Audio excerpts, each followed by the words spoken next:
E aí, gente, beleza, beleza? Dando continuidade ao nosso curso sobre figuras de linguagem, agora eu falo de metonímia e sou obrigado a falar para você logo agora no começo.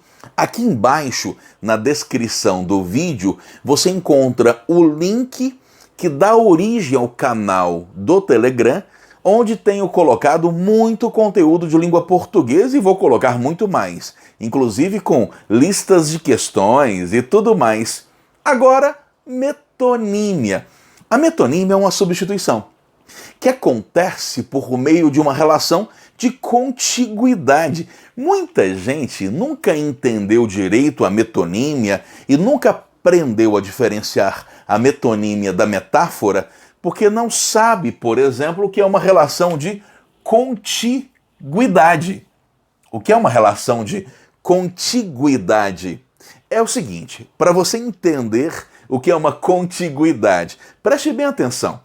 Aquele exemplo tradicional que aparece em todo o livro, né? Eu li Machado de Assis. Suponha que eu não tenha lido Machado de Assis. Eu li Dom Casmurro, o que é óbvio, né? Eu não li o Machado, eu li Dom Casmurro ou li Quincas Borba. Suponhamos que eu tenha lido Dom Casmurro, um romance importante na opinião de alguns, a melhor obra do Machado de Assis. Na opinião de alguns, vai. Da maioria, na verdade. Eu li Machado de Assis. Quando eu penso em Dom Casmurro, olha aqui, ó, A é igual a Dom Casmurro. Quando eu penso em Dom Casmurro, qual é o campo semântico, as palavras, o conjunto de significados que me vem à cabeça? Quando eu penso em Dom Casmurro, eu penso em Rio de Janeiro, eu penso em Bentinho, Capitu, realismo, eu penso em Machado de Assis, não tem jeito. Ou seja, se eu pensar em Dom Casmurro, inevitavelmente eu vou pensar em Machado de Assis, ué. Não tem como. Suponhamos que B seja igual a Machado de Assis. Quando eu penso em Machado de Assis, eu penso em quê? Eu penso em Rio de Janeiro, realismo. Eu penso em obras como Quincas Borba, Memórias Póstumas de Brás Cubas. Eu penso em Dom Casmurro, Bentinho, Capitu. Eu penso tudo isso, poxa. Se eu penso no Machado, não tem como falar do Machado sem falar também de Dom Casmurro. É claro que eu penso também no Dom Casmurro. Se eu penso no Dom Casmurro, eu penso no Machado de Assis. Se eu penso no Machado de Assis, eu penso automaticamente em Dom Casmurro. É isso que é uma relação de contiguidade. Pensar em um é automaticamente pensar no outro. Nem é necessário fazer um esforço. Não. Se B está contido em A, estou usando aí a sua matemática, a sua teoria de conjuntos aqui no nosso diagrama de Venn, e A está contido em B, isso só é possível se A é igual a B. Só será possível se A for igual a B, ou aproximadamente igual. O pessoal gosta de colocar aproximadamente igual nesse caso. Isso aqui é uma relação de metonímia. A metonímia é uma relação de contiguidade.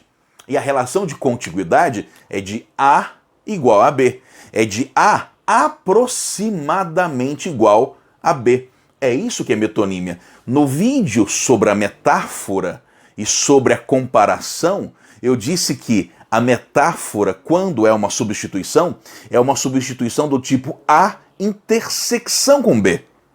Porque se eu falo que o amor é fogo e entendo isso aí como uma metáfora, poxa, o amor é fogo. Toda vez que eu penso em amor, eu penso em fogo? Não. Toda vez que eu penso em fogo, eu penso em amor? Não. Amor pertence a um campo semântico. Quando eu penso em amor, eu penso em romantismo, desejo, família, não é? Casos românticos. Eu penso essas coisas. E penso em sofrimento. Quando eu penso em fogo, eu penso em chama, combustão, oxigênio e penso em sofrimento. Ou seja, o amor e o fogo fazem uma intertextualidade porque podem provocar sofrimento. Aí é uma metáfora, é uma relação de comparação. Porque na metáfora eu tenho uma coisa, um campo semântico, e tem outro campo semântico diferente, mas que se tocam nesse ponto. Eu tenho uma relação de A intersecção com B. Isso na metáfora. Na metonímia não, é automático. Nem é necessário fazer intersecção. Uma coisa leva a outra por extensão. Uma coisa leva a outra automaticamente por extensão. Porque se eu penso em Dom Casmurro, gente, se eu for dar uma aula sobre Dom Casmurro, eu vou falar de Machado, é óbvio. Se eu falar de Machado, é muito provável que eu fale de Dom Casmurro. Nem é necessário esforço mental para fazer uma comparação. Uma coisa leva a outra, é automático, é automático. E é interessante porque nós usamos metonímia o tempo todo, né? Nem percebemos que usamos metonímia o tempo todo. Claro, se alguém diz assim, me dá seu telefone, isso é uma metonímia? Normalmente. Se a pessoa estiver apontando uma arma, não, aí não é metonímia não, aí é sentido literal. Mas normalmente quando a pessoa fala, me dá seu telefone, a pessoa quer um número. Mas quando eu falo telefone, celular, número de telefone, tá tudo no mesmo campo semântico. Então você substitui uma coisa pela outra sem nem perceber, sem nem se dar conta, porque está tudo dentro do mesmo campo semântico. O mais importante é você entender o que é metonímia. Tá, não é nem ficar decorando aquela lista de casos de metonímia, mas eu vou falar alguns casos. Autor pela obra, como esse aqui. Quando eu substituo um pelo outro. Normalmente eu substituo, não é? Eu substituo a obra pelo autor. Quando eu digo que ele apreciava Portinari, poxa, ele não aprecia o Portinari, ele aprecia a obra de Portinari. A obra de Portinari. Hoje pela manhã eu ouvi Cazuza. Eu ouvi o Cazuza mesmo? Tomara que não. Eu ouvi a voz dele gravada numa obra. Numa obra. Ou seja, não era ele mesmo que estava falando ou cantando naquele momento. Eu não ouvi o próprio Cazuza, ainda que seja a voz dele gravada cantando uma música. O meu irmão tem, em sua estante, todos os autores românticos de segunda geração. Deus me livre, né? O que ele tem é obras de autores românticos de segunda geração. É isso que ele tem na casa dele. Obras de autores românticos de segunda geração. Existe a metonímia da parte pelo todo. A metonímia da parte pelo todo é muitas vezes, por muita gente, chamada de sinédoque. Parte pelo todo. Quando eu digo que aquela pessoa não tem um teto. Na verdade, ela não tem um teto, ela não tem a casa toda, não é? Ou quando eu digo que ela tem um teto, ela não tem só o teto. Ela tem a casa toda. Na minha frase eu quero fazer referência à casa como um todo, e não apenas à parte da casa, que seria o teto. Eu quero fazer referência à casa toda. Quando João pede a mão da namorada em casamento. É claro que a namorada inteira vem, né? Mas ele pede a mão, pede a parte no lugar do todo. Naquela casa há 5 bocas para alimentar. São só as bocas? Claro que não. Não são só as bocas, são as pessoas.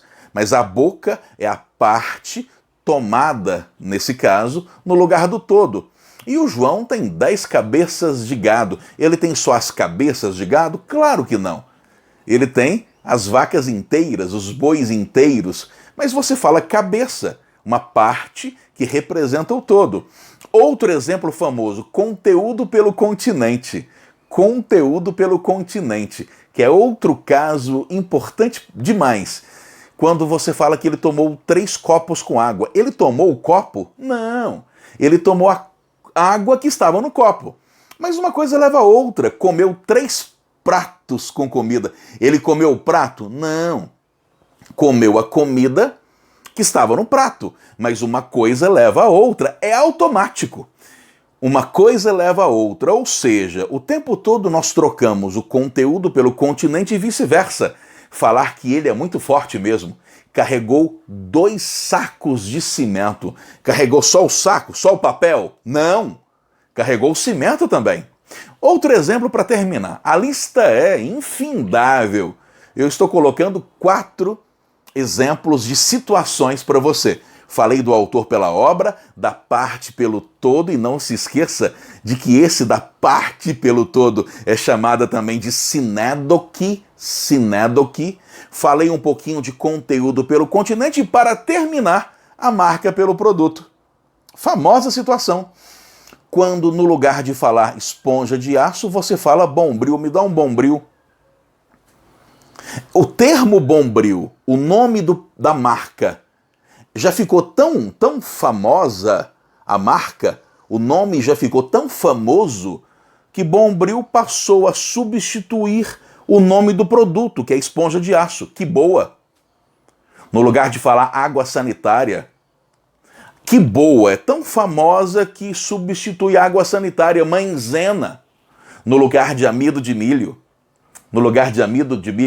cotonetes. No lugar de hastes flexíveis, algodoadas. Band-aid no lugar de curativo. Chicletes. Chiclete é aquele da caixinha, né? Adams. Aquele lá que é o chiclete. É goma de mascar da marca Chicletes. Então, nesse caso da marca pelo produto, existem algumas marcas que dominaram o mercado de tal maneira que as pessoas começaram a conhecer o produto pelo nome da marca. Fala sério, é o sonho de toda marca. Concorda? Beleza? E as situações são intermináveis de metonímia. Para mim aqui, o que mais importa mesmo é que você tenha entendido o que é metonímia. Beleza? Anote aí!